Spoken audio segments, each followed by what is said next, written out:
DPP PDI Perjuangan telah mengerucutkan calon Gubernur DKI Jakarta dari 27 nama menjadi hanya 6 nama.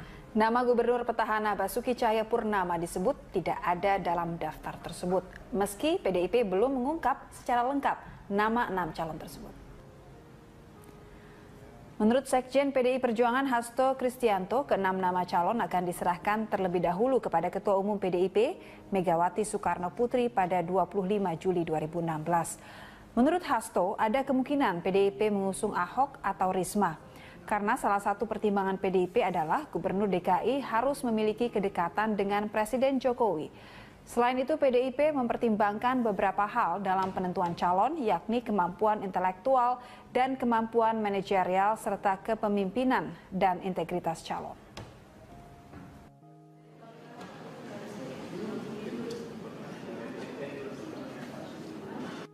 Selain itu kami juga harus mendengarkan masukan dari Bapak Presiden. Mengingat menjadi Gubernur DKI, koordinasi pemerintahan dengan Presiden itu sangat intens. Sehingga Gubernur DKI juga harus bisa bekerja sama dengan baik dengan Bapak Presiden. Ya memungkinkan, Pak Ahok memungkinkan, Ibu Risma memungkinkan, dan nama-nama kepala daerah yang dinilai berhasil juga memungkinkan. Ya, pemirsa, kami lanjutkan dengan berita berikut ini.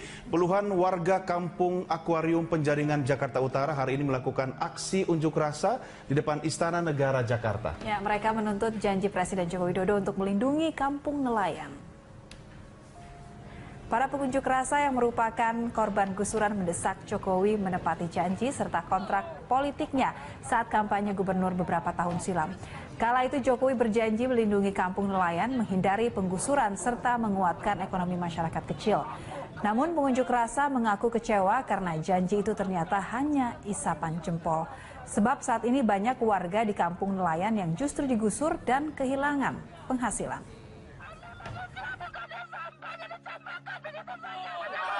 Dia sesuai dengan janji Pak Jokowi di kontrak itu. Janji Pak Jokowi di kontrak itu tidak ada penggusuran, tetapi tata ulang. Jadi hak rakyat terhadap tanah yang ada di situ, apalagi termasuk yang kalau udah lebih dari 20 tahun dan tidak ada sengketa, malah dijanjikan akan diberikan sertifikat. Itu tertulis ya. Jadi kalau menurut saya, setiap orang di Republik ini, apalagi dia seorang presiden, dia harus juga berani. Kita lanjutkan dialog kita, pemirsa, dan saat ini sudah bergabung bersama kami Pak Nasir Jamil, anggota Komisi 3 DPRI. Selamat malam, terima kasih sudah bergabung bersama kami. Alhamdulillah, terima kasih. Baik, saya ke Mas Haidar terlebih dahulu. Ini tadi kalau kita lihat kan dari perjalanannya Santoso, mereka itu dari tahun 2011 sampai 2015, yang diserang itu adalah polisi atau markasnya. Apa yang menyebabkan ini? Iya, karena bagi mereka polisi itu adalah togut, ya, kafir harbi dalam konsep fikih jihad mereka. Jadi kalau membunuh yang lain itu nilai skornya itu ataupun nilai ibadahnya itu, nilai pahalanya kecil. Jadi kalau menyerang polisi itu nilai ininya, skornya tinggi ya, sama seperti kejar-kejaran dalam game Pokemon mungkin ya.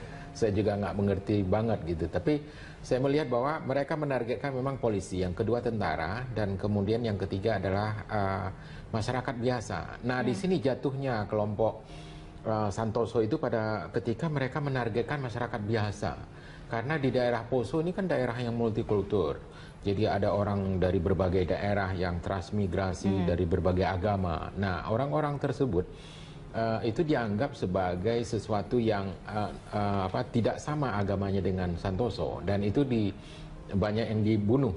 Dan ini yang membuat kelompok ini menjadi sangat menjadi sangat mengerikan, sangat brutal, dan itu kelompok ini menjadi sangat pragmatik dan kemudian hilang sifat ekspresifnya.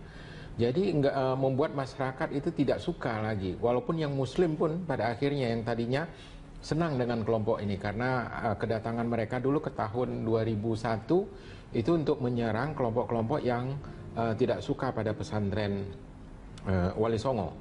Nah setelah mereka membantu pesantren Wali Songo itu, masyarakat kemudian membantu kelompok Santoso ini.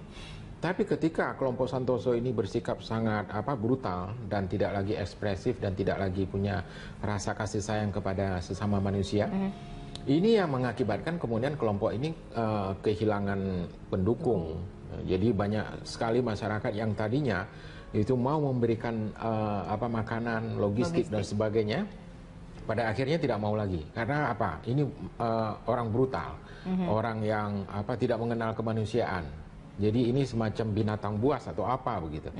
Jadi ini yang dianggap berbahaya, nggak mau didukung lagi oleh masyarakat jadinya. Oke, baik. Saya ke Pak Nasir terlebih dahulu. Pak Nasir, ini kalau kita lihat dengan tertangkapnya ataupun tewasnya Santoso, bagaimana pengaruhnya terhadap pembahasan RUU terorisme di DPR? Iya, kalau di DPR itu masih menggelar rapat dengan pendapat umum. Ya, artinya kita masih mengundang para pakar, ya, dan kemudian juga akan melakukan kunjungan ke sejumlah daerah, ya, ke NTB, ke Kalimantan, Sulawesi Tengah maksud saya, dan juga ke Jawa Tengah, ya. Jadi ke Jawa Tengah kita ke Solo, ke Sulawesi Tengah kita ke Poso, dan juga ke Nusa Tenggara Barat kita juga ke Sumbawa, ya, ke Bima, dan tempat-tempat yang dinilai selama ini mengajarkan paham radikalisme, ya. Ya, sebenarnya kalau dikatakan atau ditanyakan pengaruhnya, ya tentu pengaruhnya ya nanti kita akan mendengar bagaimana sebenarnya pola penanganan terorisme ke depan. Apakah kemudian undang-undang ini nanti ketika selesai ya bisa menjawab pertanyaan apakah Indonesia mampu mengatasi dan kemudian memotong jaring atau sel-sel terorisme di Indonesia. Oke. Nah, tadi ada sempat menyebutkan pola penanganan terorisme di Indonesia. Nah, apakah nantinya ini akan lebih difokuskan pada pencegahan atau penanganan? Menurut saya kan selama ini ada 3 pola yang dilakukan, ya, pencegahan, kemudian deradikalisasi dan penindakan, ya. Cuman memang di dalam undang-undang ini nanti kita akan menyeimbangkan antara pendekatan hak asasi manusia dan pendekatan keamanan, ya. Jadi jadi pendekatan yang kita lakukan itu pendekatan yang kemudian menghargai prinsip-prinsip hukum juga, karena itu sebabnya kemudian undang-undang ini masih kita sebut dengan undang-undang penanggulangan tindak pidana terorisme, ya, bahwa itu adalah kejahatan dan itu adalah kejahatan yang kemudian ya penerapannya harus penerapan dengan hukuman gitu loh, ya. Sebenarnya dalam berbagai diskusi kita menginginkan bahwa terorisme itu ditangkap hidup-hidup sebenarnya, ya, sehingga kemudian bisa menjawab ya pertanyaan-pertanyaan yang berkembang di tengah-tengah masyarakat. Tapi ya tentu saja aparat punya alasan kenapa mereka harus menembak para terorisme itu, ya. Ya mungkin karena kalau nggak mereka menembak mereka akan ditembak gitu kan, ya. Tapi memang ke depan memang kita harus lebih profesional dalam menangani terorisme di Indonesia. Oke, kalau menurut Anda sendiri sebenarnya lebih penting mana? Lebih ke unsur pencegahannya tadi atau penindakan? Kalau pencegahan itu kan terkait dengan bagaimana pemerintah hadir di tengah-tengah masyarakat atau negara hadir di tengah-tengah rakyatnya, itu kan pencegahan. Jadi pencegahan itu tidak bisa dengan retorika, tidak bisa dengan seminar, diskusi, simposium dan sebagainya, bisa gitu loh, ya. Pencegahan itu harus hadir, harus nyata di tengah-tengah masyarakat. Karena kan kalau kita baca atau katakanlah dari berbagai macam simposium, seminar, diskusi, itu kan jelas akar persoalan daripada terorisme ini. Ada persoalan ekonomi di situ, ada persoalan sosial, ya kan? Dan kemudian ada orang yang putus asa, ya, orang yang hopeless, yang nggak punya harapan lagi, kemudian dipengaruhi dan kemudian dia ikut dan lain sebagainya. Nah memang ini tentu nggak mudah, ya, nggak mudah untuk melakukan. Jadi pencegahan itu menurut kami di DPR itu tidak cukup ya dengan hal-hal seperti tadi itu. Harus hadir, pemerintah itu harus hadir di tengah-tengah masyarakat, memberikan solusi terhadap persoalan-persoalan yang ada di masyarakat. Jadi kalau mereka tidak mendapat solusi, ya akhirnya mereka mencari solusi lain. Apalagi kalau kemudian ada pihak yang menawarkan solusi, menawarkan iming-iming, uang dan lain sebagainya, lalu kemudian diembeli dengan pemahaman keagamaan yang sempit, ya udah jadilah itu. Ya, tadi kalau misalnya pemerintah harus hadir karena ada permasalahan di situ. Nah, kalau melihat kita belajar di pengalaman kelompok Santoso ini, apa sih sebenarnya permasalahan utama yang harus diselesaikan oleh pemerintah untuk pencegahan? Iya, memang pembangunan di kawasan Indonesia Timur itu, ya. Jadi sebenarnya nggak ada relevansinya mereka kemudian mengatasnamakan ini dan itu, tapi mereka kemudian memanfaatkan. Ya, memanfaatkan fenomena yang ada. Jadi kondisi sosial yang ada itu mereka manfaatkan. Jadi kita beberapa kali memang, dan selama ini saya pikir pemerintah juga sudah mulai membangun Indonesia Timur, ya. Jadi dengan pembangunan Indonesia Timur diharapkan pemerintah bisa memberikan karya nyata kepada masyarakat di Indonesia Timur, bahwa apa yang dipropagandakan oleh kelompok-kelompok terorisme itu tidak akan mempan gitu loh, tidak akan bisa mempengaruhi masyarakat. Jadi saya pikir memang harus diiringi dengan pembangunan, ya, pembangunan yang kemudian bisa mensejahterakan masyarakat di Indonesia Timur tersebut. Jadi saya pikir kelompok Santoso berusaha untuk memanfaatkan dalam tanda kutip kelemahan-kelemahan pemerintah, ya, dan kemudian mempengaruhi masyarakat untuk melawan, bergabung, ya. Tapi sasarannya tentu polisi tadi yang kita herankan. Saya sendiri juga heran kenapa polisi sasarannya. Iya, ya. Tadi udah dijawab karena ternyata skornya lebih tinggi kalau ya. Karena mungkin karena Densus itu polisi, ya, makanya mereka benci, ya, kemudian ingin memburu. Jadi mereka melihat bahwa yang namanya polisi itu Densus semuanya, ya, Densus anti teror itu mereka lihat ya harus dibunuh. Begitu. Atau mungkin mereka ingin mengambil senjatanya ya, Mas Al-Haidar? Ya, ada kemungkinan juga ya. Tapi ya beberapa kali juga mereka menyerang tentara juga. Nah, saya kira memang itu kan mereka menjadi teroris karena memang ada pandangan-pandangan ideologis kan. Nah, dalam pandangan ideologis mereka yang diperkuat oleh fikih-fikih jihad, ya, fikih-fikih syariah dan sebagainya, dalam anggapan fikih itu musuh yang paling utama adalah togut. Nah, togut itu kan bahasa agama, harus diterjemahkan dalam bentuk yang realnya yang mana. Nah, yang realnya yang mereka anggap togut itu adalah polisi, baru kemudian tentara. Kalau dulu di zaman Orde Baru, yang real togut itu adalah tentara. Sekarang sudah bergeser, karena apa? Memang porsi polisi dalam menangani banyak hal, ya. Termasuk juga dari lalu lintas sampai ke narkoba, sampai ke pencurian dan sebagainya, sampai ke korupsi itu ditangani oleh polisi. Oke, kalau kita tadi sempat mendengarkan dari Pak Nasir mengatakan pembangunan menjadi salah satu hal yang dimanfaatkan oleh kelompok-kelompok seperti ini. Apakah memang banyak di Indonesia Timur daripada di Indonesia Barat? Ya. Mereka sangat beralasan untuk hadir di Indonesia Timur karena pada waktu itu, ya, saya setuju dengan apa yang dikatakan oleh Bang Nasir bahwa pembangunan di sana memang terutama ke pembangunan keamanan, ya. Keamanan itu sama sekali tidak hadirnya negara, tidak ada aparat sama sekali. Ketika terjadi kerusuhan tahun 1999 di Ambon, di Maluku, di Ternate, itu kan mereka berasal dari sana.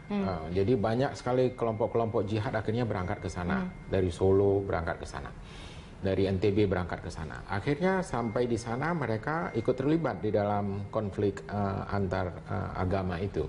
Dan setelah itu mereka juga melanjutkan ke Poso karena di sana mereka dengar ada sebuah pesantren Wali Songo yang kemudian diserang juga oleh non-Muslim. Nah, itulah yang kemudian mengakibatkan mereka hadir di sana di Poso. Jadi tahun 2000 kalau saya tidak salah. Nah, ini menunjukkan bahwa pembangunan, terutama juga pembangunan keamanan itu harus sangat prioritas. Ya, karena memang pembangunan itu sering jadikan alasan untuk pemberontak. Ya, di Aceh misalnya, di Papua misalnya, ya, di Maluku misalnya. Nah, cuman memang ada beberapa kelompok yang memanfaatkan, ya, artinya kelompok-kelompok teroris memanfaatkan juga isu ini, ya, karena isu ini paling mudah dikenali oleh masyarakat dan dirasakan sendiri oleh masyarakat. Jadi wajar kalau kemudian mereka mencoba untuk mencari basis dukungan dengan membawa isu-isu ini kepada mereka. Oke, nah sekarang kondisinya salah satu kaki tangan ataupun tangan kanan dari Santoso, Basri, ternyata tidak merupakan salah satu korban tewas yang hari ini terungkap. Apakah itu pertanda bahwa kelompok ini masih harus diwaspadai?